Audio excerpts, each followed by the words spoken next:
እውነተኛ ጀግንነት ማለት እንደዚህ ነው። የምትመለከቱት አህመድ ማጂድ የሚባልን ወጣት ነው። የእስልምና ጥላቻን ለማዋጋት ማለት ነው ኬክ ቱ ሄት የሚል ካምፔን የጀመረው ታዳጊ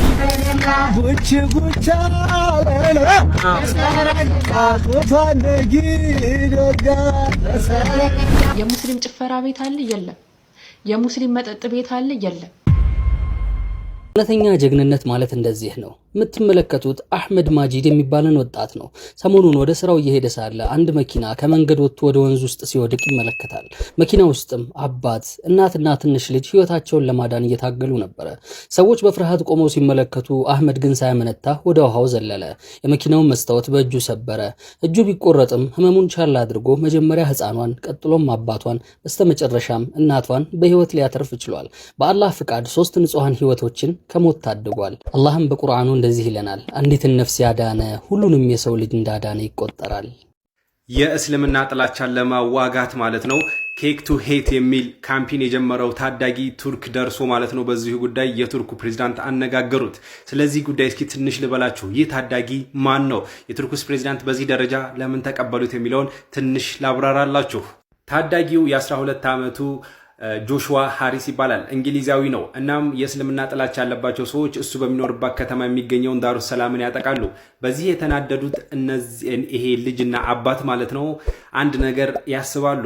ይሄም ደግሞ በየመስጂዱ እየሄዱ ሰላምን መስበክ ነው፣ ለዓለም አቀፉ ማህበረሰብ ማሰማት ነው፣ የእስልምና ጥላቻን መዋጋት ነው። በዚህ ጊዜ አባት ማለት ነው ይህ ልጁ የ12 ዓመት ታዳጊው ልጁ ማለት ነው ኬክ መስራት ይወዳልና ኬክ እንዲሰራና እንዲያከፋፍል ያመቻችለታል። አንድ የሚገርም ነገር ልንገራችሁ። ጆሹዋ የ12 ዓመት ታዳጊ መናገር አይችልም። የኦቲዝም ህመም አለበት ማለት ነው። ነገር ግን ኬክ በጣም መስራት ስለሚወድ ማለት ነው ኬክ እየያዙ ወደ 100 የሚጠጉ መስጂዶች መጓዝ ጀመሩ በእንግሊዝ ብቻ።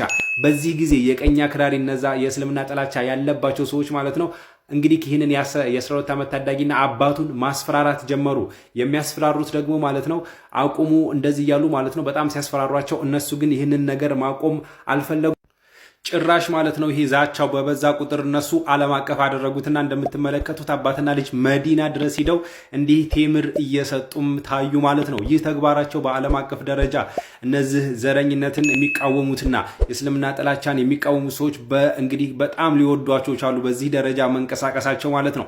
እናም ከሰሞኑ ደግሞ በዚሁ እንቅስቃሴ ቱርክ ይገባሉ፣ ኢስታንቡል ደርሰው ማለት ነው እንግዲህ ጉብኝት እያደረጉ ባለበት ወቅት ይህንን የመሰለ እንግዲህ ከእስልምና ጥላቻ ያለባቸው ሰዎች ጋር መዋጋቱ ያስደሰታቸው የቱርኩ ፕሬዝዳንት ረሲፕ ጣይብ ኤርዶሃን እንግዲህ ማለት ነው ጽህፈት ቤታቸው ድረስ እንዲህ ተቀብለው ነበር እንግዲህ ይህ ልጅ ያገኙት ማለት ነው። አሁን ይህ ልጅ የሚታወቀው ማለት ነው እንዳልኳችሁ 12 ዓመቱ ነው። ጆሹዋ ሃሪስ ነው። መናገር አይችልም። የኦቲዝም ህመም ተጠቂ ነው። እናም ብዙዎች የሚያውቁት ሃሪስ ኬክ ኖት ሄት ነው፣ ኬክ ለጥላቻ አይደለም የሚል ካምፔን ነው የሚያውቁትና አሁን ላይ የዚህ ታዳጊ ተግባር ብዙዎች እያደነቁት ይገኛሉ ማለት ነው። እስኪ ስለዚህ ጉዳይ ሀሳባችሁን በኮሜንት ለተመሳሳይ መረጃ ደግሞ የፕላስ ምልክቷን መጫናችሁን አትርሱ። በትርኪ ሚልኪ ነገር የተገናኘ ነው ጓደኛ እንዳይመስልን። ጓደኛ ሰብር የሚያስተምርህ፣ ጓደኛ አኺራ የሚያስተምርህ፣ ጓደኛ ስነ ስርዓት የሚያስተምርህ፣ ጓደኛ ልጆችህን የሚቀጥል አብሽሩ። አባታችሁ ቢቀድምም እኔ ያለውላችሁ። ይሄን ነው የምትማሩት። እንደዚህ አይነት ትምህርት ቤት እኔ ነኝ የምከፍለው። አብሽር ያዞሽ እህቴ። ይሄ ነው ነውር መሸፋፈን። ይሄ ነው ጓደኛ ማለት። አሁን ጓደኛ አለቀ። ቀድሞ ስለሞተ ለቅሶ ላይ የሚያየው ሰው የለም፣ ቀብሮ ሽልን የሚለው። እንደ አንድ ኖርማል ሰው ስንት ሰዓት ነው ቀብሮ ብሎ ነው የሚጠይቀው። ያ ጓደኛ ግን እንግዳ ማስተናጋጅ ነበር መሆን ያለበት። ያ ጓደኛ ቤተሰብን ባጠርጎ አብሽሩ ብሎ ቦታ አድርጎ ነበር መሄድ ያለበት።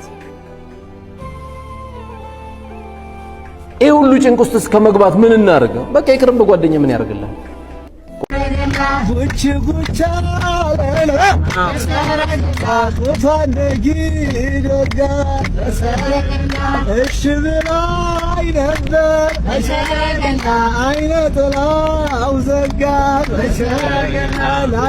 ወደ ቪዲዮ ከመግባታችን በፊት ያጀማ ሪፖርት እየተደረገ ስለሆነ በደንብ ኮፒ ሊንክ አድርጉ። እሺ እንደሰማችሁት የማርያምን ጡት ጠርቶ ጉች ያለው ያለ እንደዛ ነገር እየዘመረ ነው ያለው ሰውየው። ኦኬ እና ያስተነግጣል፣ የሚገርማል ማለት ነው። ግን ይሄን ነገር ከየት ነው ያገኘው ስንል መጽሐፋቸው ላይ ያለ ነው። ምሳሌ መልካ ቅድስት አርሴማ ተመልከቱ፣ እንደዚህ ይላል። ነጭነታቸው ለሚያስደንቅ የእጅ ጥፍሮች እና የትዕግስት ወተት መስኖ ለሆኑ የወይን ዘለላ ጡቶችሽ ሰላምታ ይገባል እያሉ ያመሰግናሉ። እየጠሩ እንትኗን ማለት ነው። እና በመጽሐፋቸው ያለ ነው። ኢቭን መጽሐፍ ቅዱስ በመጣጣሱ መኃልየ ላይ የሚያወራው ስለ እንደዛ አይነት ነገር ነው። ብዙ ጊዜ ታችሁታል። ደግሜ ላሳያችሁ። ያው መኃልየ ብትከፍቱት ሙሉ በእንደዚህ አይነት ነገር የተሞላ ያው ማየት ትችላላችሁ። እኔ አላነበውም። ያው እናመሰግናለን። ወሰላሙ አለይኩም። የሙስሊም ጭፈራ ቤት አለ? የለም። የሙስሊም መጠጥ ቤት አለ? የለም። የፕሮቴስታንት መጠጥ ቤት አለ? የለም። የፕሮቴስታንት ጭፈራ ቤት አለ? የለም። አገራችን ውስጥ ማለት ነው። ጭፈራ ቤቱም መጠጡም ሁሉም ነገር የኦርቶዶክሳውያን ነው። ኦኬ፣ ዘፈኑ፣ ዳንኪራው፣ መሸታ ቤቱ ሁሉ የኦርቶዶክሳውያን ነው። ፕሮቴስታንቱ ነው የሚጠጣ የለም? ይኖራል አንዳንድ፣ ግን አፍሮ ተሸማቆ። ሙስሊሙ ነው የሚጠጣ የለም? አንዳንድ ሊኖር ይችላል፣ ግን አፍሮ ተሸማቆ። እምነቱ ግን አይፈቅድም። ኦርቶዶክሳውያን ጋር ስትመጡ ሁለት ይፈቀዳል ተባላችሁ፣ አገልጋዮች ማለት ነው፣ የቤተ ክርስቲያን አገልጋዮች። እናንተ 4 5 ገልብጣችሁ እየመጣችሁ ነው ወደ ቲክታክ የምትገቡት ነው የኔ ጥያቄ። ቲክታክ ስትገቡ እንኳን ምን አለ ብትተውት ለአንድ ቀን ስትገቡ ብቻ። እንደኛ እኮ ሰለቸን የእናንተን ስድብ መስማት በራሱ እውነት ለመናገር ከሆነ። መልእክቴ ምንድን ነው ጋይስ? ሁለት ይፈቀዳል ከተባላችሁ ከሁለት በላይ አትጠጡ። ኢራን አዲስ እና አሜሪካ በምንም ተአምር ልታወድመው የማትችለው የኒውክሌር ፋሲሊቲ እየገነባች ነው እየተባለ ነው። ከጀርባ የምታዩት ፒካክስ ማውንቴን የሚባል ቦታ ላይ እንግዲህ ኢራን እየገነባች ያለችው አዲስ የኒውክሌር ፋሲሊቲ ከእስከዛሬ ከተገነቡት የበለጠ በጣም ወደ ውስጥ የሰመጠ መሆኑን ተከትሎ አሜሪካ በምንም አይነት ተአምር ልታጠቃው አትችልም፣ ወር ልታወድመው አትችልም እየተባለ ነው።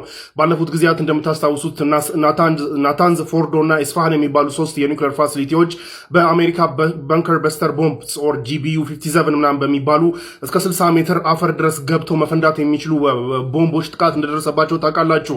ምን ያህል ጉዳት ደርሶበታል የሚለው በኋላ ሲጣራ እንግዲህ የተወሰነ ጉዳት መድረሱና የተወሰነ ደግሞ ሰርቫይቭ ማድረጉ ታውቆ ነበረ።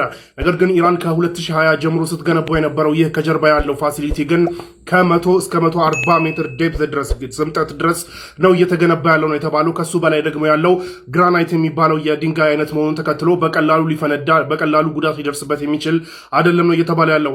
የአሜሪካ በጣም ጠንካራ የሚባሉት GBU 57 ባንከር በስተር ቦምቦች አፈርን እስከ 60 ሜትር አፈር ድረስ በስቶ በመግባት መፈንዳት ይችላሉ። ነገር ግን ይህ ፋሲሊቲ አንደኛ የተገነባው 60 ሜትር ሳይሆን እስከ 140 ሜትር ስምጠት ውስጥ ነው። ሁለተኛ ደግሞ ከዛ በላይ ያለው አፈር ሳይሆን ግራናይት የሚባለው የድንጋይ አይነት መሆኑን ተከትሎ አሜሪካ በምንም አይነት ተአምር ልታወድሞ አትችልም እየተባለ ነው። የእስራኤል የሚሊተሪ ሬዲዮም ይህንን ዘገባ ይዞ ወጥቷልና በምንም ተአምር ሊደረስበት አይችልም እየተባለ ነው። ኢራን እንግዲህ ወደዚህ ፋሲሊቲ ሃይሊ ኢንሪችድ የሆነውን ዩሬኒየምና እንዲሁም ደግሞ የበለጠ የምታብላላባትን ሰንትሪፊጆች ይዛ ገብታለች ነው እየተባለ ያለው። ስለዚህ ምናልባትም እዛ ውስጥ የበለጠ ዩሬኒየም ዴቨሎፕ ልታደርግ ትችላለች። ማንም ምንም ሊያመጣ አይችልም ነው እየተባለ ያለው። ዶናልድ ትራምፕ በዚህ ጉዳይ ትናንትና ተጠይቀው ይህንን አካባቢ በቅርቡ እንመተዋለን ቢሉም በምንም አይነት መሳሪያ እጃቸው ላይ ባለው መሳሪያ ጉዳት ሊያደርሱበት ይችላል የሚለው ግን ሃይሊ አንላይክሊ ነው እየተባለ ያለው። ልታደርስበት አሜሪካ ይህንን ጉዳት ልታደርስበት የምችልበት ፕሮባቢሊቲ በጣም ትንሽ ነው እየተባለ ያለው። ለማንኛውም እንግዲህ ኢራን እዚህ ፋሲሊቲ ውስጥ ኒውክሌር ልታገኝ የምትችልበት እድል ከፍ ያለ ነው የሚል ሪፖርት እስራኤል ይዛ መውጣቷን ተከትሎ ዶናልድ ትራምፕ መተዋለሁ ብለዋል። መተውስ ምን ያመጣሉ? አይ ገስ ዊ ዊል ሲ